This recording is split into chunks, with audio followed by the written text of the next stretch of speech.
Hello दोस्तों, स्वागत है आपका उत्कर्ष आईएएस एकेडमी में। अगर आप Chhattisgarh pre BEd DEd exam 2026 की तैयारी करें तो आज का वीडियो आपके लिए काफ़ी इंपॉर्टेंट होने वाला है।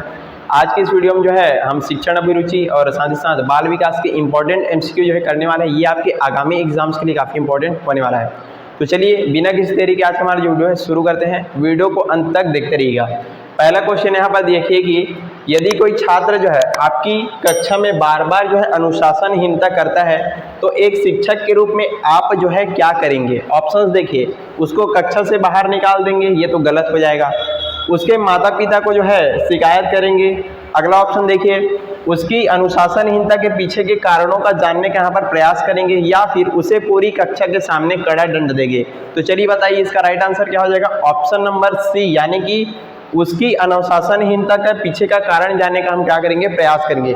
बच्चा जो है ऐसा क्यों कर रहा है उसके पीछे के कारणों को जानेंगे, उसमें फिर उसको जो है बैठ करके आराम से उसको बच्चे को समझाया जाएगा।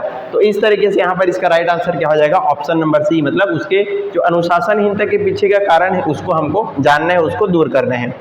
अगला क्वेश्चन यहाँ पर देखिए, आधुनिक मनोवैज्ञानिक का जनक जो है किसे माना जाता है। चलिए बताइए, ऑप्शन देख सकते हैं, विलियम जेम्स, विल्हेम वुंट, अगला ऑप्शन है एडवर्ड थॉर्नडाइक या फिर जॉन बी वाटसन। चलिए बताइए आधुनिक मनोविज्ञान का जनक किसे माना जाता है।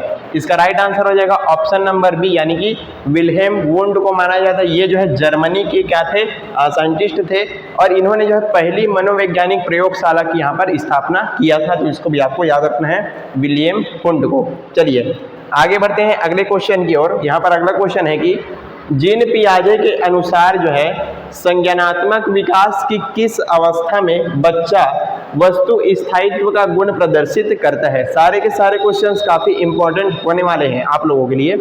ऑप्शंस देखिए, पहला है संवेदी प्रेरक अवस्था, अगला ऑप्शन है पूर्व संक्रियात्मक अवस्था, फिर है मूर्त संक्रियात्मक अवस्था या फिर औपचारिक संक्रियात्मक अवस्था। तो सर क्या होता है कि यदि कोई वस्तु सामने नहीं है फिर भी बच्चा क्या समझता है कि उसका अस्तित्व है, इस तरीके से यहाँ पर बच्चा समझता है। इसको क्या बोला गया है, संवेदी प्रेरक अवस्था, 0 से 2 वर्ष। चलिए आगे बढ़ते हैं। अगला क्वेश्चन यहाँ पर देखिए, कक्षा में छात्रों को प्रेरित करने का सबसे प्रभावी तरीका कौन सा है। ऑप्शंस देखिए, उनको जो है बड़े पुरस्कार देना या फिर उनके पूर्व ज्ञान को नए ज्ञान के साथ जोड़ना और उनकी प्रशंसा करना। अगला ऑप्शन देख सकते हैं, परीक्षा में फेल होने का डर दिखाना या फिर ब्लैक बोर्ड पर सीधे कठिन उत्तर लिख देना। चलिए बताइए इसका राइट आंसर क्या हो जाएगा। तो इसका राइट आंसर हो जाएगा ऑप्शन नंबर बी, यानी कि उनके जो पूर्व ज्ञान को नए ज्ञान के साथ जोड़ना और उनकी प्रशंसा करना। आप जो है उनको अच्छे से उदाहरण से, कहानियों के माध्यम से या किसी सामान्य उनके जीवन से जुड़ी हुई उदाहरणों के साथ जो है यदि आप चीज़ों को समझाते हैं तो इससे बच्चा क्या करता है, पढ़ाई में अधिक रुचि दिखाते हैं, साथ ही साथ जो चीज़ें हैं उसको अधिक तरीके से याद होती है। तो ये था आपका ऑप्शन नंबर बी, इसका राइट आंसर हो जाएगा। आगे बढ़ते हैं। अगला क्वेश्चन यहाँ पर देखिए, बुद्धि के द्विकारक सिद्धांत का प्रतिपादन जो है किसने किया था। चलिए ऑप्शंस देखिए, हार्वर्ड गार्डनर, अल्फ्रेड बिने, चार्ल्स स्पियरमैन या फिर लुई थर्स्टन। चलिए बताइए इसका क्या आप जो आंसर हो जाएगा, द्विकारक सिद्धांत बुद्धि का किसने यहाँ पर प्रतिपादन किया था।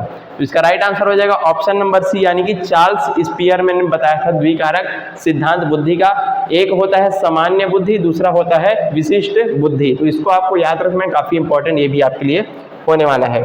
चलिए अगला क्वेश्चन देखते हैं, एक समावेशी कक्षा में एक शिक्षक की सबसे महत्वपूर्ण भूमिका क्या होती है। ऑप्शंस देखिए, केवल प्रतिभावान बच्चों पर ध्यान देना, अगला ऑप्शन है ये सुनिश्चित करना कि प्रत्येक बच्चे को अपनी क्षमता विकसित करने का समान अवसर मिले, या फिर कमजोर बच्चों को अलग अलग बैठा देना, या फिर पाठ्य पुस्तक को समय पर समाप्त करना। तो एक समावेशी कक्षा में शिक्षक की सबसे महत्वपूर्ण भूमिका क्या होती है, ये सुनिश्चित करना कि प्रत्येक बच्चे को अपनी क्षमता के विकसित करने के लिए यहाँ पर समान अवसर मिले। आपको किसी भी बच्चे में भेदभाव नहीं करना है, सभी बच्चों को, चाहे वो सामान्य हो या दिव्यांग हो, सभी बच्चों को ये क्या करना है, एक साथ एक ही कक्षा में बिठा करके आपको उनको पढ़ाई करवाना है। चलिए आगे बढ़ते हैं। अगला क्वेश्चन यहाँ पर देखिए, डिसलेक्सिया मुख्य रूप से किस प्रकार की अधिगम अक्षमता से संबंधित है? ये भी काफी इंपॉर्टेंट क्वेश्चन आपके लिए होने वाला है। ऑप्शंस देखिए, लिखने की समस्या, पढ़ने की समस्या, गणितीय गणना की समस्या या फिर व्यवहार संबंधी समस्या। क्या पूछा जा रहा है? डिसलेक्सिया मुख्य रूप से किस प्रकार यहाँ पर समस्या है? तो इसका राइट आंसर हो जाएगा ऑप्शन नंबर बी, यानी कि पढ़ने की समस्या होती है। इसमें जो बच्चा है चीजों को उच्चारण नहीं कर पाता, उसको जो है स्पष्ट रूप से बोल नहीं पाता, उसको समझ नहीं पाता, तो ये जो है एक पढ़ने की समस्या यहाँ पर होती है। चलिए अगला क्वेश्चन यहाँ पर देखते हैं, शिक्षण का मुख्य उद्देश्य यहाँ पर क्या होना चाहिए? छात्रों को परीक्षा पास कराने के लिए तैयार करना, छात्रों में जो है सोचने, समझने और तार्किक क्षमता का विकास करना, केवल पाठ्यक्रम को पूरा करना या फिर छात्रों को डिक्टेशन लिखवाना। तो इसका राइट आंसर क्या हो जाएगा? ऑप्शन नंबर बी, यानी कि छात्रों में जो है सोचने, समझने और तार्किक क्षमता का विकास करना शिक्षण का मुख्य उद्देश्य होना चाहिए। सिर्फ बच्चों को जो है रटाने से काम नहीं चलेगा, बल्कि उनका सर्वांगीण विकास करना जो है शिक्षक का मुख्य उद्देश्य यहाँ पर होना चाहिए। आगे बढ़ते हैं, अगला क्वेश्चन यहाँ पर देखिए, कोहलबर्ग के अनुसार जो है नैतिक विकास का वह स्तर जिसमें बच्चा समाज के नियमों के आधार पर क्या करता है, सही और गलत का फैसला करता है, वो जो है क्या कहलाता है? ऑप्शंस देखिए, पूर्व पारंपरिक स्तर या फिर पारंपरिक स्तर, उत्तर पारंपरिक स्तर या फिर अमूर्त स्तर। तो इसका राइट आंसर हो जाएगा ऑप्शन नंबर बी, यानी कि पारंपरिक स्तर। बच्चा जो है अपने समाज, अपने परिवार और अपनी भाषा के आधार पर क्या करता है, जो चीजें हैं उनको देखता है और इसी के आधार पर वो जो है सही गलत का जो फैसला है यहाँ पर उन चीजों को सीखता है। चलिए आगे बढ़ते हैं अगले क्वेश्चन की ओर। प्रगतिशील शिक्षक की अवधारणा के समर्थक यहाँ पर कौन थे? आपको यहाँ पर पूछा जा रहा है। ऑप्शन देखिए, John Dewey, B F. Skinner, J B. Watson या फिर इवान पावलोव। चलिए बताइए इसका सही आंसर क्या हो जाएगा? तो इसका राइट आंसर हो जाएगा ऑप्शन नंबर ए, यानी कि जॉन डीवी। ये जो है प्रगतिशील शिक्षक की अवधारणा के समर्थक हैं, मतलब ये जो है सीखने पर ज्यादा जो है जोर देते हैं। चलिए अगला क्वेश्चन यहाँ पर देखते हैं, सूक्ष्म शिक्षण के भारतीय प्रतिमान में कुल कितना समय निर्धारित है? ऑप्शन है 30 मिनट, 36 मिनट, 40 मिनट या फिर 45 मिनट। तो चलिए बताइए सूक्ष्म शिक्षण के भारतीय प्रतिमान में कुल कितना यहाँ पर जो है समय निर्धारित किया गया है? इसका राइट आंसर हो जाएगा ऑप्शन नंबर बी, यानी कि 36 मिनट जो है इसका राइट आंसर हो जाएगा।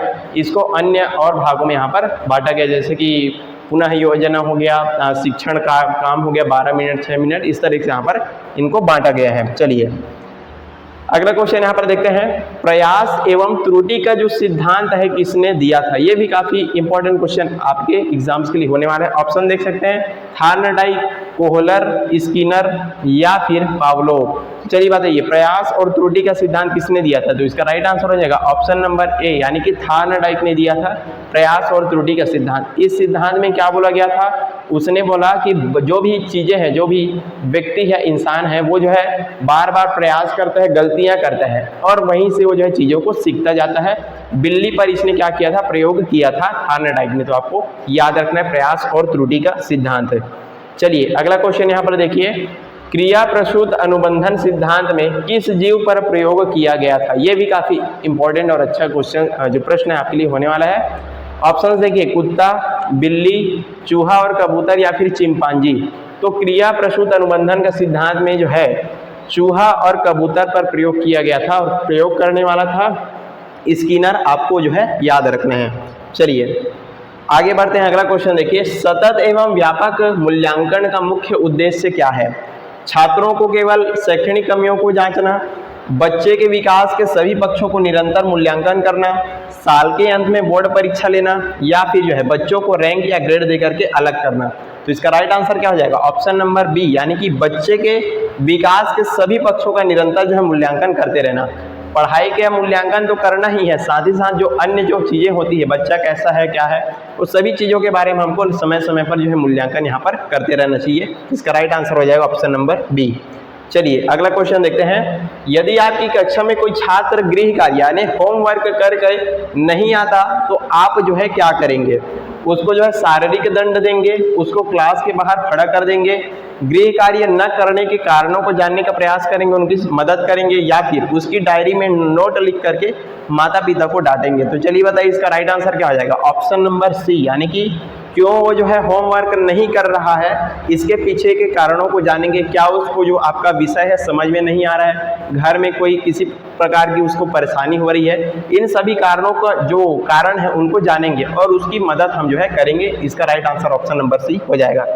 अगला क्वेश्चन यहाँ पर देखिए, किस मनोवैज्ञानिक ने बच्चे को सक्रिय खोजकर्ता या नन्हे वैज्ञानिक जो है कहा है? चलिए बताइए, ऑप्शंस देख सकते हैं, लेओ वाइगोत्स्की, जीन पियाजे, जेरोम ब्रूनर या फिर सिगमंड फ्रायड। तो इसका राइट आंसर क्या हो जाएगा? ऑप्शन नंबर बी, यानी कि जीन पियाजे ने बच्चों को क्या बोला है? नन्हा वैज्ञानिक कहा है। चलिए आगे बढ़ते हैं। अगला क्वेश्चन देखिए, सामाजिक सांस्कृतिक विकास का सिद्धांत किसने दिया था?